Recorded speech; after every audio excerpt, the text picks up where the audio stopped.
Accounts में partnership की book से 7 चैप्टर्स आ रहे हैं और साथ में या तो रेड बुक आ रही है नहीं तो ग्रीन बुक आ रही है। हर साल मैं देखता हूँ बच्चे हाफ ईयरली इसका ना अपना सिलेबस भी कंप्लीट नहीं कर पाते। मार्क्स लाना तो छोड़ दो, बैक ना लग जाए तुम्हारी। एवरीबॉडी वेलकम बैक और मैं हूँ आपका अपना मनन भैया और मेरे हाथ में है कुछ 20 स्कूल्स के पिछले साल के हाफ ईयरली के पेपर्स और इन्हें एनालाइज करने के बाद मैं तुम्हें दूंगा चैप्टर वाइज इंपॉर्टेंट टॉपिक्स ताकि तुम लोग अपने हाफ ईयरलीज में तगड़े मार्क्स लेकर आ पाओ। याद रखना भाई आ गया है, सब संभाल लेगा। तो भाई एग्जाम टाइम आ गया है, एंड टाइम आ गया और इस टाइम पर मैं नहीं चाहता कि तुम लोग अपना टाइम वेस्ट करो। टाइम है ही नहीं तो हम लोग टाइम अपना गलत जगह लगाएंगे कैसे। मैं देखो कभी नहीं कहता कि तुम सिर्फ इंपॉर्टेंट टॉपिक्स करके अपना अकाउंट्स का पेपर देकर आओ। अगर आपने शुरुआत से पढ़ाई करी है तो आप सब कुछ करके जाओ, लेकिन अगर तुम उनमें से हो जिसने अप्रैल में जून जुलाई वेस्ट कर दिया और अब अगस्त का महीना आ गया है और अब हाफ ईयरलीज हैं और अब तुम्हारे को मार्क्स भी लाने हैं, तो ये जो मैं तुम्हें इंपॉर्टेंट टॉपिक्स बताने वाला हूं ये वो टॉपिक्स हैं जो आपके हाफ ईयरलीज में मैक्सिमम टाइम्स रिपीट हुए हैं। दूसरी दिक्कत यहां पर है सिलेबस की। मुझे पता है तुम लोग ज्यादातर लोग इस टाइम पार्टनरशिप वाली बुक पे ही हो, कोई अपना डेथ चैप्टर पे होगा, कोई डिसोल्यूशन पे होगा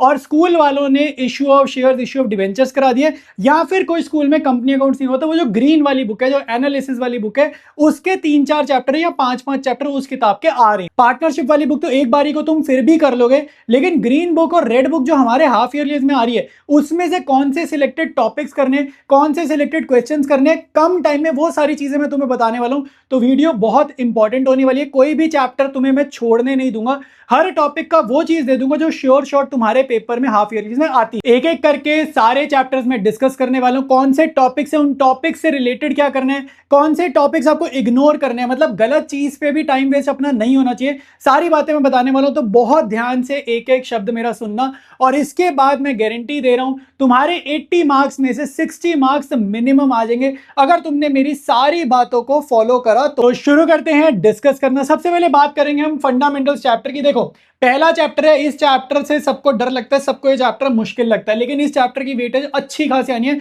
मिनिमम 10 मार्क्स का ये हाफ ईयरली में आता है, चाहे कितना भी सिलेबस हो, कम हो ज्यादा हो, मिनिमम 10 नंबर का ये आएगा। अच्छा, आपके पेपर में जो सवाल आते हैं उनकी मार्किंग कैसे रहती है? तो 1 नंबर के सवाल आएंगे जिसको हम एमसीक्यूज बोलते हैं, थोड़े से शॉर्ट आंसर टाइप 3 के, फिर 4 के, और जो एकदम लॉन्ग क्वेश्चन होता है वो होता है 6 नंबर का।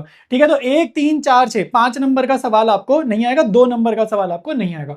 अच्छा, अब इस चैप्टर में अगर तुम्हारे को दिक्कत है, जैसे टाइम कम है, मैंने बोला ना खाली इंपॉर्टेंट क्या करना है, P&L एप्रोप्रिएशन अकाउंट अच्छे से कर लेना और P&L एप्रोप्रिएशन अकाउंट देख के उसको, अगर मान लो तुम्हारे सामने P&L एप्रोप्रिएशन अकाउंट बना हुआ है, क्या तुम उसे देख के जर्नल एंट्रीज बना सकते हो? जैसे P&L एप्रोप्रिएशन अकाउंट में 2 इंटरेस्ट ऑन कैपिटल तुमने बांटा हुआ है, क्या उसे देख के उसकी जर्नल बना सकते हो? अगर नहीं बना सकते तो बनानी सीख लो, क्योंकि P&L एप्रोप्रिएशन अकाउंट हमें लगता है, जैसे सवाल आएगा इसलिए P&L एप्रोप्रिएशन बोलेगा बनाने को, बोल देगा जर्नल एंट्रीज करके दिखाओ। ठीक है, तो journal entries P&L appropriation account देखकर आपको करनी आनी चाहिए, बहुत ज्यादा ये इंपॉर्टेंट है। अच्छा, इसके बाद पास्ट एडजस्टमेंट्स और यूजुअली गारंटी बोला जाता है इंपॉर्टेंट में, बट गारंटी जो होता है ना उसमें P&L एप्रोप्रिएशन अकाउंट ही बनता है। तो अगर आपको P&L एप्रोप्रिएशन अकाउंट आता है, आप मान के चलो आपको गारंटी यूं आएगा, एक सेकंड में गारंटी तुम्हारा खत्म होगा, 1 मिनट में। बहुत छोटा टॉपिक है, पास्ट एडजस्टमेंट जरूर करके जाना। ये जो मैंने तुम्हें दोनों टॉपिक्स बताया ये तुम्हारे को 3 से लेकर 6 नंबर की रेंज में बताया, P&L एप्रोप्रिएशन और past adjustment. Interest on capital के बहुत सारे केसेस हैं, इंटरेस्ट ऑन ड्राइंग्स के बहुत सारे केसेस हैं, इंटरेस्ट ऑन लोन के केसेस हैं। 1 मार्कर के पॉइंट ऑफ व्यू से अगर वक्त नहीं है तो इन पे ध्यान मत देना। ठीक है, इनके जो केसेस हैं यूजुअली एमसीक्यूज फॉर्मेट में आते हैं। तो इस तरीके से सिर्फ ये कर लो। सबसे पहले जो बता रहा हूं, तुम्हारा फर्स्ट चैप्टर का जो मेन पोर्शन है जहां से सवाल उठ के आते हैं वो तुम्हारा कवर हो जाएगा। अब बात करेंगे गुडविल चैप्टर की। इसकी वेटेज रहती है 3 to 5। अब यहाँ पे देखो तुम्हारे को आएंगे 2 एमसीक्यू मिनिमम आएंगे, 2 एमसीक्यू मिनिमम आएंगे इस चैप्टर से, गुडविल से, और एक 3 नंबर का आपको शॉर्ट आंसर आ जाएगा गुडविल की कैलकुलेशन का। अब यहां पर वो एक चीज क्या फंसाता है कि आपको ये नहीं बोलेगा find the value of goodwill, बोलेगा भाई एवरेज प्रॉफिट की वैल्यू निकाल के दो, बोलेगा भाई सुपर प्रॉफिट की वैल्यू निकाल के दिखाओ। मतलब क्वेश्चन गुडविल का होगा लेकिन पूछेगा कोई और चीज। ठीक है, तो वो चीज तुम्हारे को आएगी। और 2 मेन मेथड्स आपको जरूर करके जाने, average profit, super profit with adjustment. Capitalisation वाला कम आता है लेकिन ये दोनों इंपॉर्टेंट है। देखो अभी मैं इंपॉर्टेंट की बात कर रहा हूं, मैं ये नहीं कह रहा कि अगर टाइम है तो छोड़ दो, मैं ये कह रहा हूं अगर टाइम नहीं है तो ये जरूर आपने करके जाने। अगला टॉपिक है change in PSR. Change in PSR से अगेन गुडविल की तरह वेटेज रहेगी, 1 3 नंबर का सवाल आएगा, 2 एमसीक्यूज इससे बहुत ज्यादा आते हैं। अब यहाँ पे देखो एक ये मेन क्वेश्चन जो आता ही आते हैं 100% है, बोर्ड्स के लिए भी इंपॉर्टेंट है और ये वीडियो तो हाफ ईयरली के, तो हाफ ईयरली के लिए भी very important. Pass a single journal entry, pass and adjustment entry वाले क्वेश्चन होते हैं ना, जिसमें हम गेनिंग टू सैक्रिफाइसिंग करते हैं। और तुम्हारी बुक में होगा भाई कि when general reserve is to be distributed, when general reserve is not to be distributed, ऐसे केसेस होंगे। तो इसको जरूर करके जाना। अब इसमें एक फंसाने का, मान लो तुमने प्रैक्टिस कर लिया फिर भी टीचर फंसा देगा और हम गलती करके आते हैं, क्या होता है वहां पे लॉस वाला केस दे देगा। ठीक है, जब तुम नेट इफेक्ट निकालोगे ना वहां पे लॉस बन जाएगा, नेगेटिव फिगर आ जाएगी, तो उसकी एंट्री ना उल्टी होती है। तो ये जरूर करके जाना और इसका लॉस का केस आपने जरूर करके जाना है। अगर नहीं मिलेगा, तुम्हें लग रहा है यार आप बोल तो रहे हो क्या करना है, लेकिन मुझे ये नहीं पता कहां से करना है, अभी बता रहा हूं कौन से ये जो टॉपिक्स हैं सारे के सारे टॉपिक्स कहां से करने, एक एक चीज मैंने कराई हुई है। अभी तुम्हारे साथ सारी चीजें शेयर कर रहा हूं सारी। पहले हम लोग टॉपिक समझ लेते हैं कि हमें करना क्या है, कहां से करना है, वो अभी हम बात करेंगे। अगला टॉपिक है हमारा main chapter, admission of a partner fundamentals के बाद अगला बड़ा चैप्टर जो आता है वो एडमिशन चैप्टर आता है। ठीक है, बोर्ड में इसकी वेटेज लगभग 6 की रहती है, बट हाफ ईयरली इसमें कंपैरेटिवली सिलेबस कम है, तो इसकी वेटेज 8 to 10 की रहेगी। रीवैल्यूएशन और पार्टनर्स कैपिटल अकाउंट आपने जरूर करके जाना है। बैलेंस शीट नहीं समझ आ रही फिलहाल छोड़ दो, रीवैल्यूएशन और पार्टनर्स कैपिटल एक 6 नंबर का तुम्हारा सवाल बनेगा यहां से। बैलेंस शीट आप फिलहाल छोड़ सकते हो और एडजस्टमेंट ऑफ कैपिटल के क्वेश्चन आपने जरूर करने हैं। अभी मैं तुम्हारे को ना रिटायरमेंट पे थोड़ा हम हल्का हाथ रखेंगे, क्योंकि हम एडमिशन पे अपना हाथ टाइट करने वाले। होगा क्या कि जो एडमिशन चैप्टर और रिटायरमेंट चैप्टर है ना, बहुत स्कूल्स में इसमें ना चॉइस दे देते हैं। तो एक चैप्टर हम बहुत स्ट्रॉन्ग करके जाएंगे और दूसरा चैप्टर हम थोड़ा लाइट करके जाएंगे। क्यों? क्योंकि हमारे पे टाइम की कमी है। बात आ रही है समझ में? अब देखो, अभी रिवैल्यूएशन पार्टनर्स कैपिटल मैंने तुम्हें बोला करके जाना, एडजस्टमेंट करके जाना। इस क्वेश्चन में ना मान लो तुम्हारा लॉन्ग क्वेश्चन है, जैसे बैलेंस शीट है, 3-4 एडजस्टमेंट है, मान लो तुम्हें लग रहा होगा रिवैल्यूएशन पार्टनर्स कैपिटल बनाने को देगा, लेकिन लास्ट में लिख देगा कि भाई पास जर्नल एंट्रीज, तो वो चीज भी करके जानी है। इस चैप्टर में इस साल बोर्ड्स में यही हुआ था, लग रहा था रिवैल्यूएशन पार्टनर्स कैपिटल बोलेगा बनाने को, लॉन्ग क्वेश्चन ही था, दिखने में लॉन्ग क्वेश्चन था, लेकिन लास्ट में उसने क्या बोल दिया, पास जर्नल एंट्रीज। तो जर्नल एंट्रीज आपको बनानी आनी चाहिए, उसकी प्रैक्टिस आपने जरूर करके जानी है। नहीं समझ आ रही कहां से करनी है, अभी मैं बताऊंगा कैसे तुम्हें प्रिपरेशन अपनी करनी है। अगला चैप्टर है अपना रिटायरमेंट ऑफ अ पार्टनर। ठीक है, तो रिटायरमेंट और एडमिशन में बहुत स्कूल्स में चॉइस दे देते हैं, लेकिन कुछ स्कूल्स में चॉइस नहीं भी देते। तो मोटा मोटा ने ये चैप्टर बहुत मिलते जुलते हैं, अगर तुम पढ़ोगे ना बहुत मिलते जुलते हैं, तो इसको हम प्रायोरिटी थोड़ी सी कम देंगे, हम एडमिशन को प्रायोरिटी ज्यादा देंगे। ये चीज ध्यान रखना, तुमने ऐसे ही करना है, जैसे बता रहा हूं ऐसे प्रिपरेशन करके जाओ, अच्छे मार्क्स आएंगे। देखो इस चैप्टर में बहुत सारे केसेस है एडजस्टमेंट के, तो क्योंकि बहुत टाइम लगेगा उसको सीखने में और क्योंकि हमारे पास टाइम कम है, तो उतना ना वर्थ इट नहीं है कि हम इतना सारा टाइम इन्वेस्ट करें एडजस्टमेंट को सीखने में। फिलहाल के पॉइंट ऑफ व्यू से बात करें, क्योंकि अभी टाइम अपने पास कम है, तो इसमें आपको एडजस्टमेंट ऑफ कैपिटल फिलहाल छोड़ देना, क्योंकि टाइम नहीं है, हालत अपनी खराब है। Long question normal revaluation partners capital आपको बनाना आ जाएगा, समझ में इजी होता है। मेन जो इससे आपको करके जाना है, जो मेन अपने को रिटायरमेंट से करके जाना है, वो करके जाना है लोन अकाउंट। अब लोन अकाउंट में तुम्हें बता देता हूं, लोन अकाउंट और डेथ चैप्टर में एग्जीक्यूटर लोन अकाउंट सेम ही चीज है, as it is exactly same चीज है, बस नाम बदल जाता है। रिटायरमेंट में उसको लोन अकाउंट बोल देते हैं, डेथ में उसको एग्जीक्यूटर्स अकाउंट या एग्जीक्यूटर लोन अकाउंट बोल देते हैं। दोनों में से एक कंफर्म आएगा तुम्हारे हाफ ईयरली में, लिख लो। ठीक है, या तो रिटायरमेंट से लोन अकाउंट आएगा या फिर डेथ से एग्जीक्यूटर लोन अकाउंट बनाना आएगा। तो ये आपने जरूर करके जाना है इस स्लाइड से, और कुछ करो ना करो ये जरूर तुमने करके जाना है। डेथ चैप्टर की वेटेज 5 से 6 मार्क्स की आएगी। अगर तुम्हारे में थोड़ा सा टाइम और है तो पार्टनर का कैपिटल अकाउंट सीख लेना। डेथ चैप्टर में ना सिर्फ एक बंदे का बनाना होता है, जिसकी डेथ हुई ना सिर्फ उसका कैपिटल अकाउंट बनाना होता है, और बहुत इजी होता है, बहुत इजी होता है।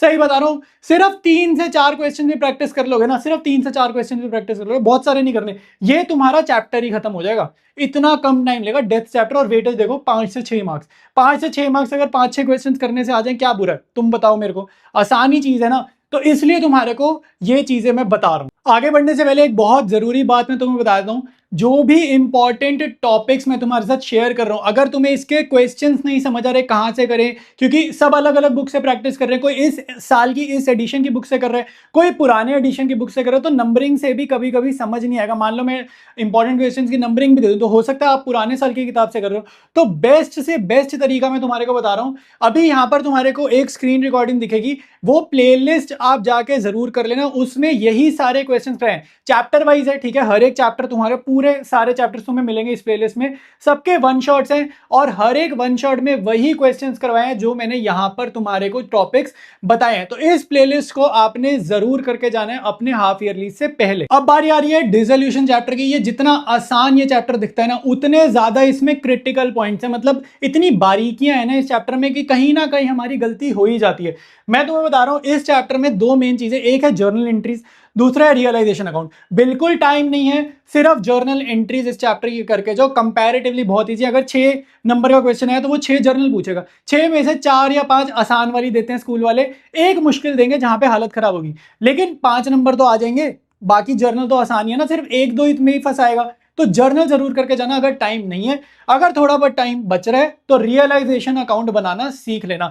फिलहाल के लिए टाइम की दिक्कत है, पार्टनर्स कैपिटल और बैंक अकाउंट आप बेशक ना करके जाओ, ठीक है, कोई दिक्कत नहीं है। चांसेस है जर्नल ज्यादा आता है, फिर भी अगर दिक्कत हुई तो रियलाइजेशन हो सकता है आ जाए, और ये आने के चांसेस ना वैसे भी कम ही होते हैं, ठीक है। यूजुअली रियलाइजेशन अकाउंट ही आपसे पूछता है, तो जर्नल करके जाना। और वेटेज इसकी 8 मार्क की रहती है, एक 6 नंबर का सवाल पक्का आएगा, या फिर 6 नंबर का सवाल 2 एमसीक्यूज, या फिर 3-3 नंबर के 2 सवाल आपको दे सकते हैं। डिपेंड करता है आपके स्कूल के, क्योंकि स्कूल टू स्कूल पेपर ना अलग अलग आते हैं। अब बारी आ गई है तुम्हारी रेड बुक कंपनी अकाउंट्स, जिसमें इशू ऑफ शेयर्स और इशू ऑफ डिवेंचर चैप्टर। अगर ये बुक तुम्हारे हाफ ईयरली में आ रही है, इसमें सिर्फ 2 चैप्टर्स हैं, दोनों की वेटेज अच्छी खासी तगड़ी वेटेज होती है। 15 मार्क्स का इशू ऑफ शेयर्स आएगा, इशू ऑफ डिवेंचर्स भी 7 से 8 का आएगा। श्योर शॉर्ट क्वेश्चन बता रहा हूँ, श्योर शॉर्ट जो आता ही आता है, मतलब कोई भी स्कूल हो ये क्वेश्चन आते ही आते हैं, वो तुम्हें बता रहा हूँ। पहले तो 6 नंबर के 2 क्वेश्चन आएंगे, ठीक है, क्योंकि वेटेज बहुत ज्यादा ना, 15 नंबर, 6 नंबर के 2 सवाल कंफर्म आएंगे। आपको प्रैक्टिस करके जानी है। अगर आपने थोड़ा बहुत भी पढ़ा हुआ है, जब पढ़ रहे होगे तो ये वीडियो प्ले करना, तुम्हें समझ आएगा क्या करना है। कुछ क्वेश्चन आते हैं डेडिकेटेड, जिसमें वो बोलेगा भाई कि एक बंदे का एरियर हुआ और उसके शेयर फोरफिट हुए और फिर उसके शेयर रीइशू हुए। सिर्फ छोटा क्वेश्चन जिसमें सिर्फ 3 जर्नल करते हैं, कैपिटल रिजर्व वाली, ठीक है, सिर्फ 3 जर्नल करते हैं। उन क्वेश्चंस की प्रैक्टिस करके जाना। 6 नंबर का जो सवाल होगा उसमें 2 पार्ट्स आएंगे, 3-3 नंबर के, उसमें 4 फीचर रीइशू, 4 फीचर रीइशू। कहने का मतलब है जो स्टार्टिंग की होती थी ना एप्लीकेशन अलॉटमेंट एंट्री, वो नहीं करनी होगी, ठीक है। इसकी प्रैक्टिस आपने जरूर करनी है, 100% आता है। दूसरा काम purchase consideration other than cash, कि भाई हमने कोई मशीनरी खरीदी, ठीक है, हमने किसी का बिजनेस खरीदा, ठीक है, जहां पे बैलेंसिंग फिगर कैपिटल रिजर्व या गुडविल की निकलती है, sundry assets goodwill debited to sundry liability, वो वाला क्वेश्चन वो भी कंफर्म आता है, ठीक है। बैलेंस शीट इग्नोर कर सकते हो, क्योंकि अभी सब कुछ करने चलोगे ना कंफ्यूज हो जाओगे। फिलहाल हम बहुत सारी चीजें समझ रहे हैं, तो बैलेंस शीट आप इशू ऑफ शेयर्स की फिलहाल इग्नोर कर सकते हो। 4 फीचर री issue, purchase consideration other than cash आपने जरूर करना है। अब बात करते हैं इशू ऑफ डिवेंचर्स की। इसकी वेटेज भी तुम्हें दिख रही है, 7 से 8 मार्क्स की रहने वाली है। इसमें बहुत टॉपिक्स है, इंटरेस्ट ऑन डिवेंचर का टॉपिक है, परचेज कंसिडरेशन कॉमन है, दोनों चैप्टर का कॉमन है। तो अगर आपने शेयर्स का कर लिया परचेज कंसिडरेशन, डिवेंचर का परचेज कंसिडरेशन बिल्कुल सेम है, ऑलमोस्ट सेम है, तो वो भी नजर मार लेना। लेकिन जो मेन डेडिकेटेड आपको करना है वो करना है issue of debentures with terms of redemption, ठीक है। इसके 6 केसेस बनते हैं, issued at par, issued at premium, issued at discount, redeemable at par या रिडीमेबल एट प्रीमियम। इसके 6 केसेस बनते हैं, ये 100% आते हैं। ये भी 3-3 मार्क्स के 2 पार्ट्स आएंगे।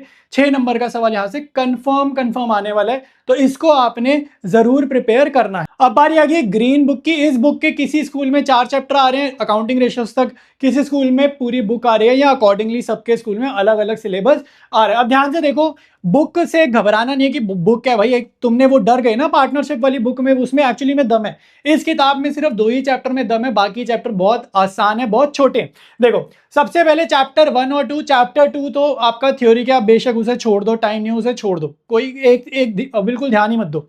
चैप्टर 1 है हेडिंग सब हेडिंग का। तो हेडिंग सब हेडिंग वो वाला टॉपिक है जिसमें आपको बोलेगा भाई सन्ड्री डेटर्स की हेडिंग सब हेडिंग बताओ, कॉल्स इन अरियर की हेडिंग सब हेडिंग बताओ, फॉर फीचर अकाउंट की हेडिंग सब हेडिंग बताओ। सिर्फ वो रट लेना, इलस्ट्रेशन रट लेना, काम हो जाएगा, कुछ नहीं करना, सिर्फ इलस्ट्रेशन में से हेडिंग सब हेडिंग ढूंढना, उसको रटना, काम खत्म, ठीक है। अभी समझने का टाइम ही नहीं, हमारे पे टाइम ही नहीं, हमें तो सिर्फ मार्क्स के लिए पढ़ रहे हैं अभी हम, कि भाई अपने थोड़े अच्छे मार्क्स आ जाए, हाफ ईयरली सर पे आ गए, ठीक है। इसके बाद कंपैरेटिव और कॉमन साइज में जो गलती बच्चे करते हैं, वो गलती तुम नहीं करके जाओगे, क्योंकि तुम ये वीडियो देख रहे हो। आपको मैं एक चीज बता दूं, इसमें 1 घंटे से 2 घंटे मैक्सिमम लगेंगे। चैप्टर छोटा है, चैप्टर आसान है, लेकिन यहाँ पे जो हम फंसते हैं, जो एग्जाम में फिर भी नंबर कटते हैं, वो इसलिए कटते हैं क्योंकि स्टेटमेंट ऑफ P&L यानी कि प्रॉफिट एंड लॉस बनाने का क्वेश्चन आएगा, या बैलेंस शीट का आएगा, हम ना फॉर्मेट ही नहीं याद करते। कंपनी अकाउंट्स में P&L अकाउंट का फॉर्मेट अलग है, बैलेंस शीट का अलग है। बैलेंस शीट वैसे नहीं बनती जैसे पार्टनरशिप की बनती है, कंपनी अकाउंट्स में फॉर्मेट अलग है। तो वो फॉर्मेट याद करके जाना, क्योंकि कई बारी क्वेश्चन इस तरीके से आता है, उसमें ना फॉर्मेट बना नहीं होता, तो हमें फॉर्मेट खुद से बनाना होता है। तो जो इसमें खेल है, जो गेम बनती है, वो फॉर्मेट बनाने की बनती है। क्वेश्चन इसका बहुत आसान रहता है। अब बात आ रही है इस किताब के मेन हैवी वेट चैप्टर्स की। एक है अकाउंटिंग रेशियो, दूसरा है कैश फ्लो। दोनों में से कोई भी आ रहा है तो मेरी पूरी बात ध्यान से सुनना। देखो रेशियोज में तो इतनी रेशियोज है कि कोई स्पेसिफिक रेशियो बताई नहीं जा सकती। इसमें आपकी ट्रिक ये कि सारे फॉर्मूलाज करके जाना, और हर फॉर्मूला से रिलेटेड क्या बातें ध्यान में रखनी है, क्या क्रिटिकल पॉइंट्स ध्यान में रखते हैं, वो आपको अच्छे से समझना है। अच्छा, इसकी फॉर्मूला शीट मैंने बनाई हुई है, तुम लोग अगर कहते हो तो मैं व्हाट्सएप चैनल पे डाल देता हूँ, नीचे कमेंट कर देना अगर तुम्हारे को फॉर्मूला शीट चाहिए इस चैप्टर की, तो व्हाट्सएप चैनल पे मैं अपलोड कर दूंगा। बट इसमें ना स्पेसिफिक कुछ नहीं है, आपको फॉर्मूला याद करने हैं और एक एक दो क्वेश्चन हर फॉर्मूला के लगा के चले जाना। कोई भी स्पेसिफिक फॉर्मूला इंपॉर्टेंट नहीं है, सारा ही इसमें इंपॉर्टेंट रहने वाला है अगर ये आपको चैप्टर आने वाला है तो। अगला है कैश फ्लो, और कैश फ्लो में 3 इंपॉर्टेंट एडजस्टमेंट्स है। प्रिपरेशन कहाँ से करनी है मैंने तुम्हें आई थिंक बता दिया। इंपॉर्टेंट टॉपिक्स, जो भी इंपॉर्टेंट टॉपिक्स बता रहा हूँ, ये पढ़ने कहाँ से हैं, या तो अपनी किताब से पढ़ो, कुछ नहीं समझ आ रहा तो मेरी मैराथन वाली प्लेलिस्ट से आप करो, ठीक है। यूट्यूब पे डाल देना मनन मलिक मैराथन, आपको सारे चैप्टर्स के वन शॉट्स मिल जाएंगे और यही टॉपिक्स उसमें मैंने कवर किए हैं। अच्छा, वापस आते हैं कैश फ्लो पे। कैश फ्लो में ना ऐसे अगर तुम देखोगे बहुत एडजस्टमेंट है, तुम घबरा जाओगे। कैश फ्लो चैप्टर के अगर तुमने सारे क्वेश्चन देखे ना, तुम्हें टेंशन हो जाएगी। सिर्फ ये 3 एडजस्टमेंट्स पे ध्यान दो, ध्यान से सुनो कौन सी वाली कह रहा हूं। प्रोविजन फॉर टैक्स एडजस्टमेंट में गिवन होगा नीचे एडिशनल इन्फॉर्मेशन में, या फिर टैक्स पेड, जिसमें बेसिकली प्रोविजन फॉर टैक्स का अकाउंट बनता है वर्किंग नोट में, वो वाली एडजस्टमेंट आपने जरूर करनी है। दूसरी एडजस्टमेंट, कभी वो एसेट खरीदेगा फिर वो एसेट बेचेगा, तो इसमें ना 2 केसेस बनते हैं, या तो प्रोविजन फॉर डेप्रिसिएशन अकाउंट बनाया जा रहा है, या फिर provision for depreciation account maintain नहीं किया जा रहा। तो इसके 2 केसेस बनते हैं, ये भी वर्किंग नोट में ना अकाउंट बनेगा, machinery account, provision for depreciation account, वो बनता है। तो ये तुम्हारी सेकंड एडजस्टमेंट हो गई। थर्ड एडजस्टमेंट होती है, वो बोलेगा भाई डिबेंचर इशू करे थे, ठीक है, या तो साल की बिगिनिंग में यानी कि अप्रैल 1, या फिर साल के एंड में March 31, तो वो ना इंटरेस्ट की कैलकुलेशन पे इफेक्ट पड़ता है। ये 3 एडजस्टमेंट्स आपने जरूर करके जानी है और आपका कैश फ्लो हाफ ईयरली इसके रिस्पेक्ट में कवर हो जाएगा। उम्मीद करता हूं यार वीडियो तुम्हें पसंद आई होगी, अब थोड़ी टेंशन कम हो रही होगी। फिर भी कोई डाउट है, कोई भी सजेशन है, कुछ भी तुम्हें पूछना है, बिल्कुल मत घबराना है, तुम्हारा भाई हूं मैं। नीचे अपने डाउट्स, अपनी बात कॉमेंट्स में दिल खोल के लिखना, मैं तुम्हें पर्सनली रिप्लाई करूंगा। और मिलेंगे हम लोग बहुत जल्द एक और नए वीडियो में।